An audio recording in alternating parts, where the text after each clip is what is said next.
Chapter 11. Continuation, of course. What did we learn previously? About prayer. Prayer, of course, is something about the heart, which means it's about from within, reaching upwards. And when we're speaking about tshuva, about reaching the higher level of tshuva, which prayer ultimately is about a higher level of penitence. Prayer is not specifically about owning our stuff, the lower level of tshuva, but it doesn't incorporate it. As we see from our sages say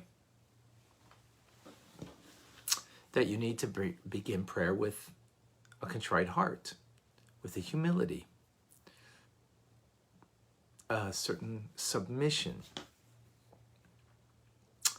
and at the same time, it needs to be joyous. So the humility, of course, you're standing before God on a simple level. You're standing before God, so there's a sense of humility. You need to know before whom you stand. On a deeper level, since it's duties of the heart, we need to do tshuva tata, the lower level, which means owning our stuff, fixing what needs to be fixed as a result. However, our sages say that you need to pray with joy. Why? Because ultimately prayer is about the heart and our connection to God. And that should be joyful.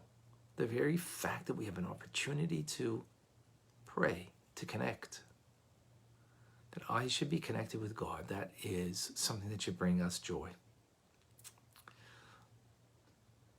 The Alter Rebbe is not saying all these things that I just said. It's sort of between the lines in a certain manner. I'm just adding a little understanding. Now, in the previous chapter, the Alter Rebbe spoke about a certain level, a lower level, that you need to incorporate both the lower level of tshuva and the higher level of tshuva, the contrite heart that leads to the joyous heart. And since they're two opposites, they will not come at the same time. So he spoke about back in the day, people would do tikkun chatzos, the midnight prayer. They would have the contrite heart. And then they would come in the morning. They would rest in between, I would imagine, and come to prayer with joy. Now the Alter Rebbe says there's a higher level, and that is indeed we are capable of having two opposite feelings at the same time. One of humility, a contrite heart, and one of joy. Why? How? Because they're coming from two different reasons. I have a contrite heart. I have a sense of humility when I'm focused in on my body and my animal soul. And when I view it and its condition, its agenda, so I'm, I have a contrite heart because its condition, its agenda is self-directed, is a selfish nature, and that I got to own. And I've got to humble it, that nature, as we spoke in previous chapters. That's something I need to do.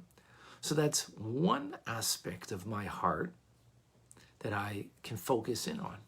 But at the same time, I have another aspect in my heart that can have joy. My divine self. My divine self that I can, through prayer, connect to God. And thereby also connect my animal, natural soul. I can also connect to God. It connected through my divine soul. So there's going to be joy there. So there's two different causes. Therefore, I can have two different emotions at the same time, the Alter Rebbe says. And think about it, it's true. You focus in on one, you focus in on the other, and each one is different. So you can be very joyous that you can have an opportunity to connect to God. At the same time, you could be very humble in the sense that you realize that there's things that need fixing. Where do we learn this idea? Reb Shimon Bar Yochai taught his son, Reb Elazar, very deep mystical ideas about the destruction of the Holy Temple. So on one side of his heart, Reb Elazar said, I have great pain and agony because now I understand so deeply the significance of the destruction. So it becomes much more painful. But at the same time, there was great joy because his father taught him great deep ideas in Torah. That brought joy to the heart, to understand. Like anytime we understand something. So the understanding brings you great joy, and at the same time, it's about the destruction of the temple. So it's heartbreaking. Two feelings you can have at the same time. This is what the Alter Rebbe says. Now the Alter Rebbe goes further and says, even when it comes to the stuff that we need to own in Tshuva Tata, on the lower level of penitence, we can also have a form of joy there too.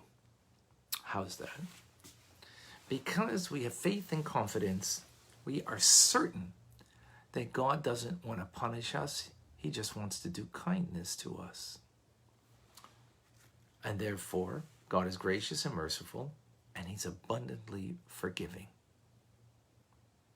When is he abundantly forgiving? Immediately when I entreat him and ask him for forgiveness. As we say in the prayers, every single day, right? We say to Hashem, Slach lanu, machal lanu, right? That we say to God that he should pardon us and forgive us. We say that 3 times a day in the Amidah, right? And we end off the prayer, Chanun hamarbe lisloyach, that God is gracious and abundantly forgiving. What it means abundantly forgiving, we're going to understand that exactingness of a term in tomorrow's class. But the point that the Alter Rebbe brings out now is as follows. The fact that we make a blessing, Baruch atah Hashem, blessed are you, God, using God's name, which you're not allowed to use in vain. And what are we saying? Chanun amar b'lisoyach, that he is gracious. He's a gracious one who pardons abundantly. Now, if we were asking for forgiveness after, of course, doing tshuva, right, the lower level of tshuva here, and now we're asking God with his name and making a statement saying that you are gracious and abundantly forgiving, we wouldn't take God's name in vain and make the blessing if it was a question if he would be forgiving or not. There is no doubt God is forgiving, abundantly forgiving, no doubt whatsoever, because we have asked. And if it wasn't for our repetition of doing sin, going back to doing something that was wrong, then we would even be redeemed, as is in the next blessing. So the Alter Rebbe is saying like this, we need, we don't trust ourselves, we don't have faith in ourselves, but we need to have faith in God. That God indeed, when we do sincerely ask for forgiveness, doing tshuva and asking for forgiveness, that God is gracious and forgiving. Again, we wouldn't make a blessing if it was a question, because as if any doubt in a blessing, you don't make a blessing. So there's no doubt. It's just, God is for sure forgiving. We may still ask for forgiveness and, right afterwards, again, do something that might be wrong. Just no doubt. He's for sure forgiving. And this is God's standard. which we will get back to tomorrow what that means, God's standard. But now the Alter Rebbe goes and says, even from a human standard, the Talmud teaches us that if a person were asked for forgiveness, if someone cut off someone's hand, and that person came to ask for forgiveness and really meant it, a person needs to be forgiving. If a person asks 3 times and is not forgiven, they don't need to ask again because they fulfilled their duties in asking for the apology if they've been rebuffed 3 times. Point being, the Talmud is teaching us we need to be forgiving. That's from a human standard. King David didn't allow the Gibeonites, the Givonim, to become part of the Jewish people because when he asked for forgiveness from them for what King Saul had done, they wouldn't be forgiving. This is a trait of the Jewish people. This is an important element, extremely important element in our lives, the trait. And if a person isn't forgiving, well, King David said, they should not be able to become a part of the Jewish people. That is an important trait, a crucial trait. So that's on a human level that there is the great need to be forgiving. How much more so from God's perspective on a divine level that God is forgiving. So what is the point of this in our context over here? This needs to bring us joy. Because when we know that we have done tshuva tata, we have done tshuva, and then slach lanu machal lanu, right? We've asked for forgiveness. Then we know that God is abundantly gracious and abundantly forgiving. We have complete trust and faith in God that He is. What does that do? Brings joy. Brings joy, even as an element of the lower level of tshuva. It's a short class today, and that's the end. Tomorrow we will understand what is the great significance of this term, abundantly forgiving, and what is the difference between God's forgiveness and human forgiveness. As we just stated in the Talmud, the necessity to be forgiving, even if someone cut off your hands and now is honestly, sincerely asking for forgiveness, it's incumbent upon us to be forgiving.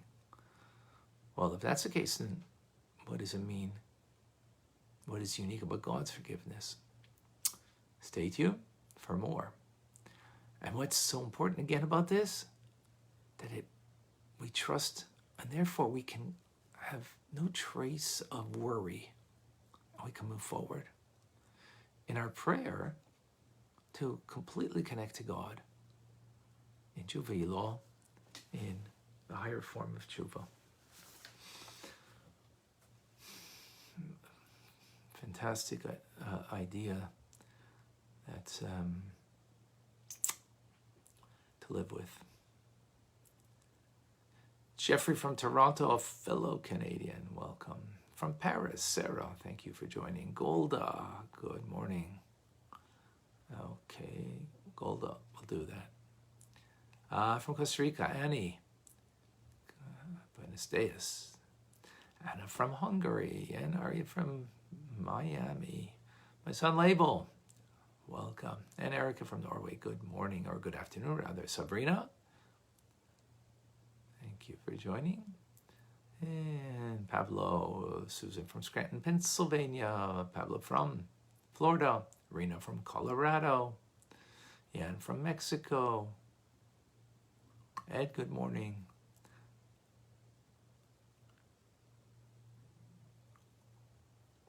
What's challenging is when one is ready to forgive and the other isn't. You mean two people, you need to ask two people for forgiveness for the same thing? And one is ready and the other's not? Is that what you mean? I'm not clear in the question. Thank you, Linda.